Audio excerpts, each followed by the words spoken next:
Attirer étranger dans Grand'Anse, gagne une belle plage.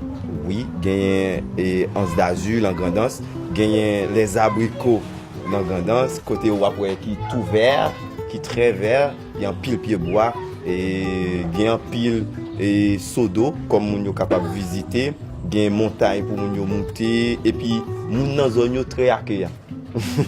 Et moun yo reme ouais moun bon côté yo et tout ça moi dit tout monde qui t'a envie venir encore bienvenue et nous a ba yo même accueil avec groupe moun ça yo avec tout l'autre monde qui a bien pour yo venir encore.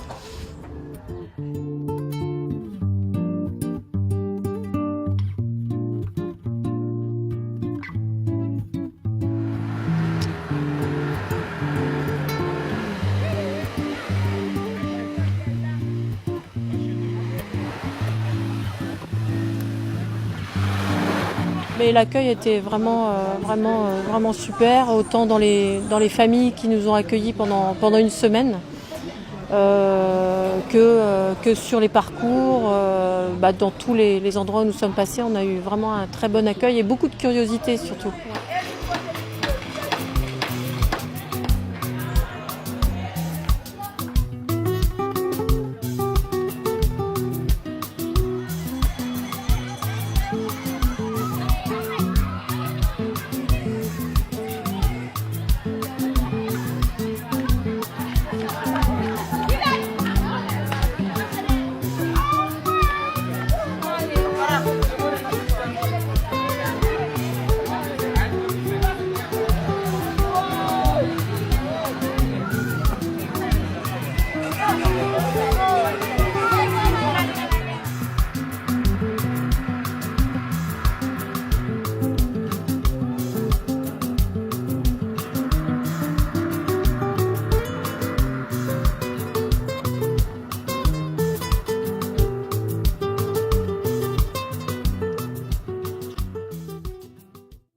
Le groupe a été réparti sur une quinzaine de maisons, donc 2 par maison à peu près.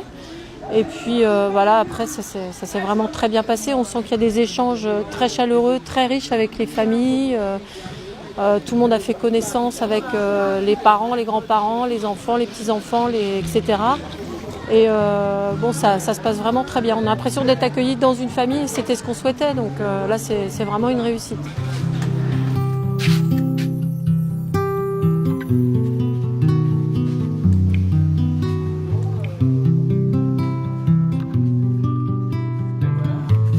J'ai l'habitude de faire de la course à pied et j'adore aller dans des organisations où on peut avoir une rencontre avec les habitants, quoi. Donc ici, je suis bien, même s'il y a parfois des petits moments où on ne se comprend pas bien parce qu'il y a la langue, etc.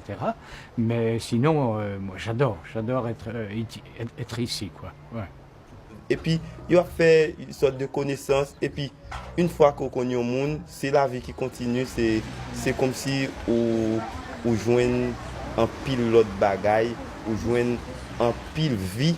Les étrangers qui viennent à Caillou, ils viennent voir comment la Caillou est. Et c'est bon de présenter ville abricot comme ça. Et c'est une belle bagaille côté nous très contents de recevoir pile étranger ça là.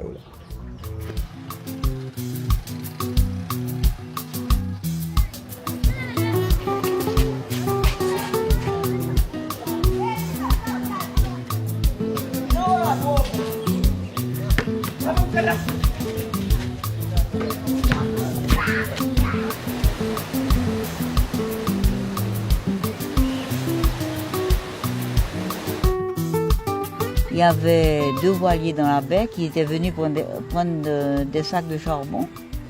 Et moi, ça me fait beaucoup de peine quand je les vois empiler le charbon, parce que je sais que c'est les arbres de la Grand'Anse qui s'en vont. Mais tout, si nous prenons un plan environnemental global, ça porte à long terme pour nous, c'est plus sous réchauffement climatique. Parce qu'avec nous, Grand'Anse était une commune qui a plus de pieds bois en Haïti. Et si il y a un touriste qui a venu, il va prendre un petit cob. ça permet de pas couper un pile pied bois encore pour aller faire charbon, même si que il y a des toits qui toujours fait. Et ça fait que sous l'anapalle de réchauffement climatique, ça a évité un pile danger sur Haïti, problème érosion, qui est même problème économique là, écotouristes là, il intervenu là-dedans. Et ça a suscité un paquet d'autres bagailles sur le plan environnemental. Pour moi, le premier atout, c'est l'environnement. Il y a ici une nature très préservée, y compris la côte, la montagne, les mornes. C'est resté très sauvage et très naturel. Et ça, c'est vraiment le premier atout pour développer ou faire venir des touristes qui aiment ce genre d'environnement, en fait.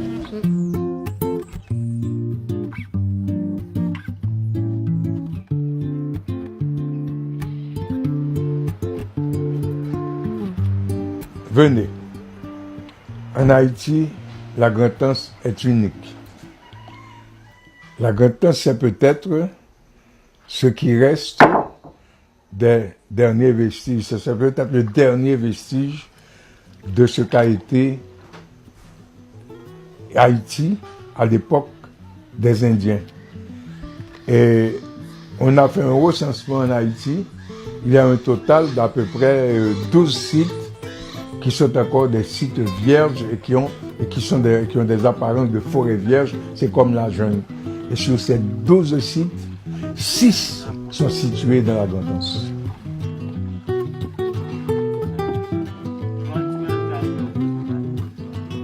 C'est les paysages, comme a dit Christelle, qui sont vraiment splendides. Et les marchés, les villages, les gens accueillants.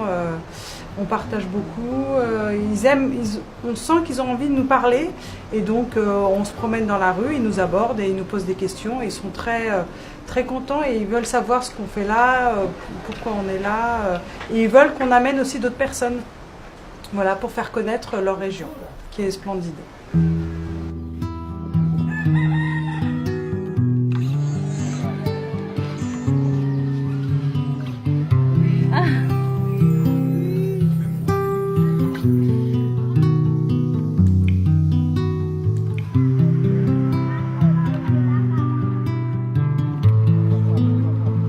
Donc, nous avons différents atouts pour attirer des gens qui viendraient découvrir ces choses et ce serait un tourisme culturel parallèlement, un tourisme de découverte.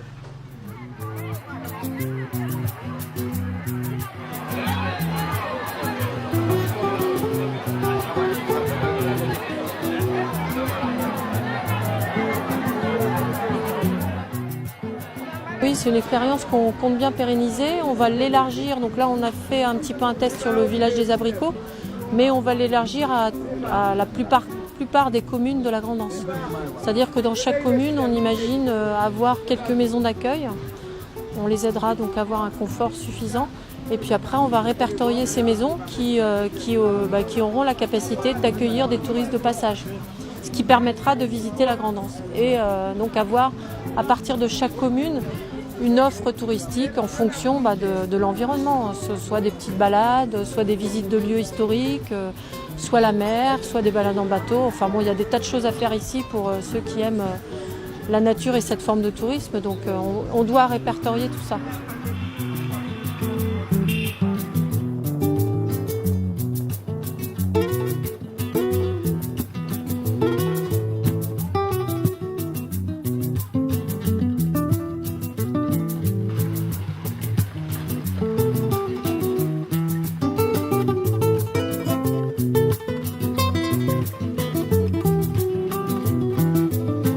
Vraiment content.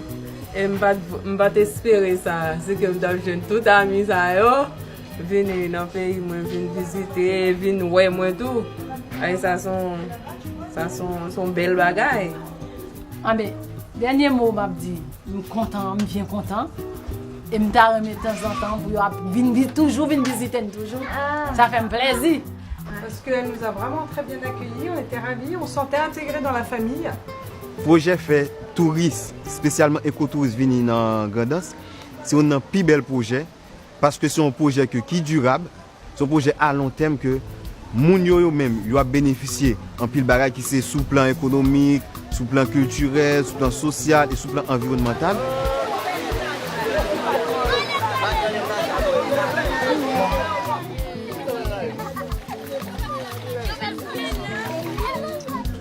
premier pour nous, donc on appréhendait, puis finalement on est super heureux